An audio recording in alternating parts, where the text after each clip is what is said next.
Donald Trump supporters racially profiled and attacked dark-skinned public servants while protesting against immigration, according to the Arizona Capitol Times. Supporters of President Donald Trump singled out dark-skinned lawmakers, legislative staffers and children at the Capitol as they protested congressional efforts to pass immigration reform, according to staffers of the Arizona legislature and two Democratic legislators. Arizona Capitol Times reported waving large flags in support of Trump while standing between the House and Senate buildings. The protesters, who were also armed, asked just about anyone who crossed their path if they support illegal immigration. Trump supporters attacked Rep. Eric Descheny for being dark-skinned and accused him of being here illegally.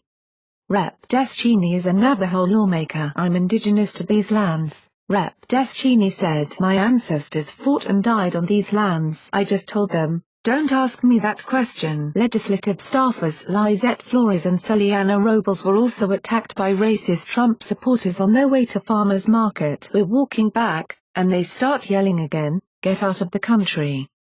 At that point, they pointed to Lizette, called her an illegal, and said, 'Get out, go back home.'"